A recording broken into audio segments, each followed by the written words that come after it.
Hello, and welcome back to my channel.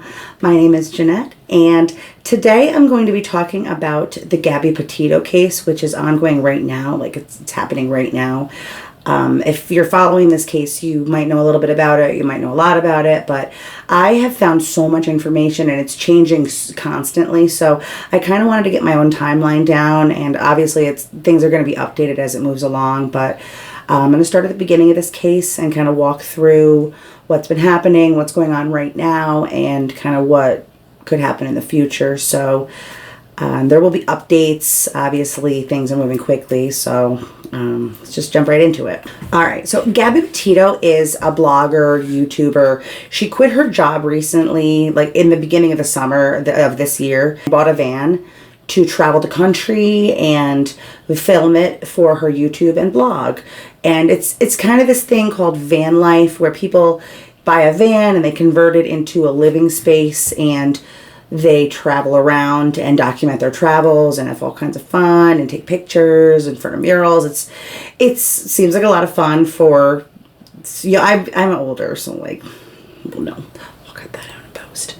Okay. So Gabby was traveling with her fiance, Brian Laundrie, and Gabby was from Long Island, New York, and Brian and Gabby were living at that time in Northport, Florida.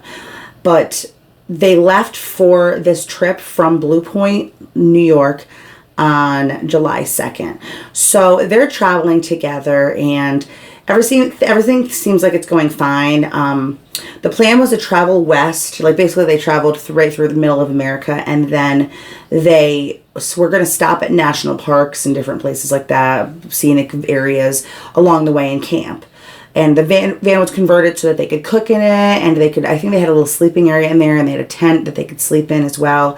So things were kind of going well. They went through Kansas, and then they ended up in Utah. They stopped at a bunch of parks in Utah, and nothing really eventful. I mean, obviously, you can check her Instagram, which I will link below, and her YouTube page.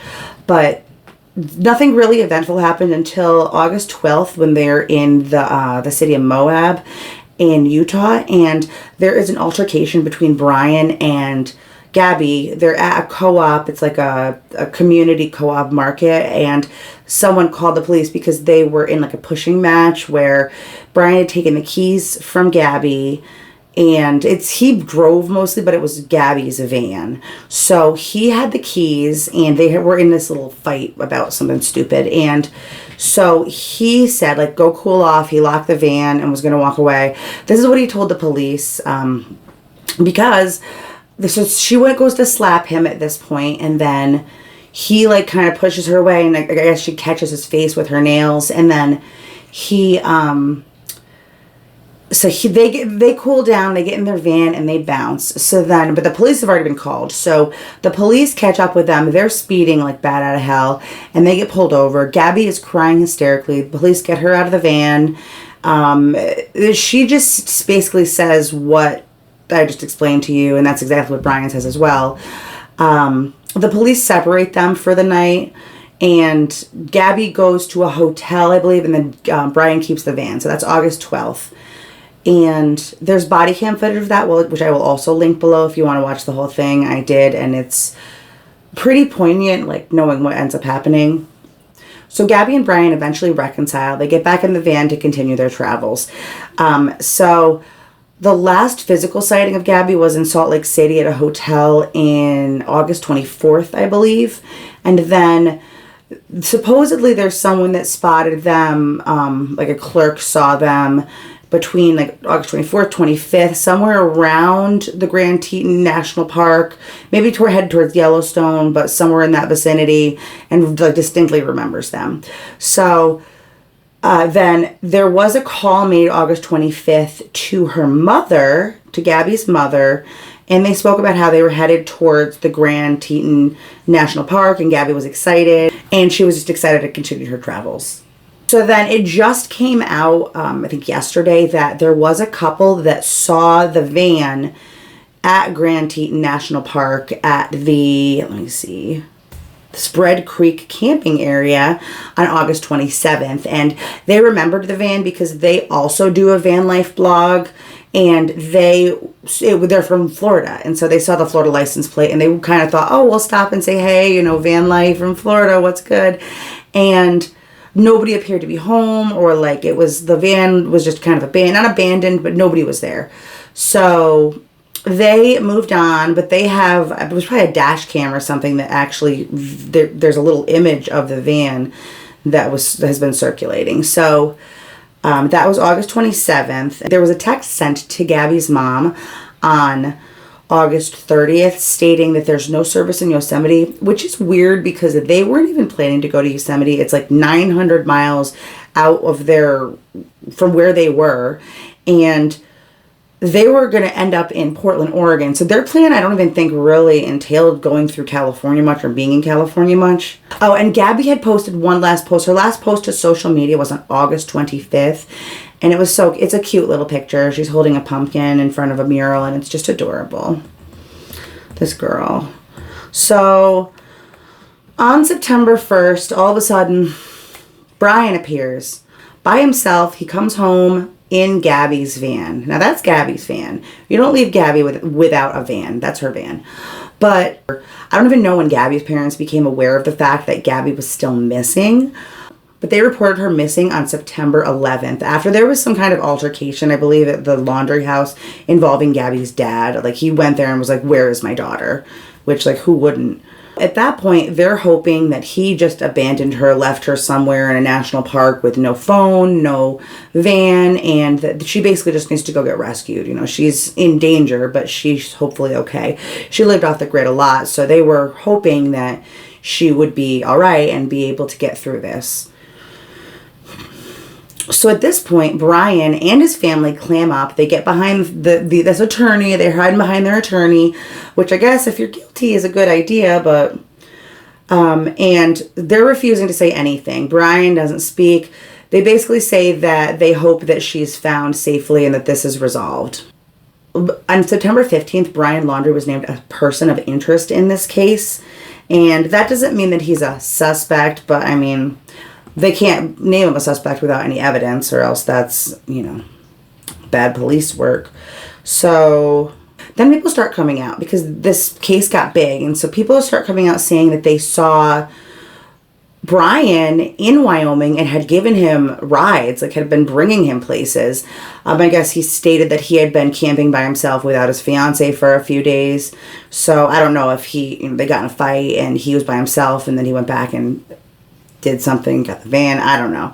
At this point, nobody really knows, I don't think. So supposedly he paid this lady and her husband $200 to bring him into Jackson Hole, which is not that far from the state park. So they were like, ka-ching, but it just seemed suspicious, and then it stuck in their mind because of that. So then things get really weird. On Friday, September 17th, Brian's family reports him missing. And the family attorney puts out this really weird and suspicious statement saying that his whereabouts are unknown. All right. So the story that the family tells, and then the police come in and they search the family home and they take stuff out, and the FBI is involved because he's traveled across state lines with her van. So that's like a theft and she's missing. So it's all weird. So the family states that they knew that Brian was leaving and he was going to go hiking in the Myakkahatchee State Park. That's how you say it. Myakkahatchee State Park on Tuesday, this past Tuesday. So he's going camping, whatever, going hiking. He takes his little Mustang or whatever he drives, and his family knows about it. They're sketched out, though, because he doesn't come back at all and then that night. And the next day they go to see if they can find him, and supposedly they find a note on his car, and his car's still there. So I guess, I don't know if they took the note. That hasn't been released yet. But then they left the car there so that if he's just camping overnight, he can get the car, I guess. But then when it's another night, they went and got the car. So that's Thursday. And then Friday, they reported him missing. So I don't know what the contents of the note are. I'm sure at some point that will be released. But at this point, it's not known. Gabby's family, obviously, and probably the rest of the world believe and understand he's probably hiding if he hasn't killed himself already. He's hiding from police. There was one person had stated that, like, had a picture that looked just like Brian walking 2 blocks from his parents' house. But the guy looks like he has some kind of blue tattoo, but I mean, it's a blurry picture, so it's hard to tell. So the police were searching the Myakkahatchee State Park area the first day, so that would have been Saturday, and then Sunday they started searching the Carlton Preserve for Brian, which is a 25,000 acre nature preserve, and they think that he's like in there somewhere just hiding out chilling, which the police basically said that someone could be in there for 2 months and never be found. So this might be a long time that they're looking for this guy.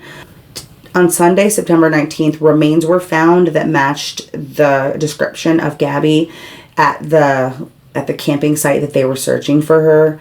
And so the family was notified, and they released that information to the public, and that's kind of the last information that they've released. Gabby's family has asked for privacy at this time, and just, I guess, you know, we'll know more going forward soon. They're doing an autopsy on Tuesday, but that's basically everything. That's the whole case laid out. So at this point, if Brian's missing and his family like helped him, that's basically aiding and abetting or accessory to the crime, obstruction of justice. They could face those kind of charges. There is speculation that the attorney knows what happened or the family knows what happened, and they're actively hiding him. So that would be a huge issue. And there's also, it hasn't been released yet, or it's not even known how Gabby was, you know, died, whether it was an accident, whether it was, you know, something that was more brutal than that. So at this point, I guess we just wait while they search for Brian. So if you were in Wyoming, in the Spread Creek, or even in the Grand Teton National Park, or in Utah, anywhere in Utah or Wyoming during the period between like August 12th to the end of August, but especially August 27th to the 30th. Look through your footage, look for any information that you can to provide to the police and the family, because even though they found Gabby at this point, they still need to piece a timeline together, because if they find Brian, he hasn't spoken to them, he has no reason to speak to them, he's a retained attorney, so he's obviously probably going to claim self-defense or something like that. So just be prepared. So they really want to have their evidence lined up. So if you have any information, any pictures that you think even could potentially show them in that area, make sure you submit that to the FBI or your local law enforcement. I'm sure that they could help you get in touch with the right people. So I will keep you guys updated, and make sure that as moving forward that, you know, I stay on top of this, because I'm literally just spent like all day today and yesterday and all week reading about this, watching this. So I figured I might throw something together and at least help in the search, help get knowledge out there, and hopefully Brian will be found and there will be justice for Gabby. So thank you for watching, and I hope you have a good night. And make sure you like this video and subscribe, just so if there is any updates, you can get those as well. Thank you.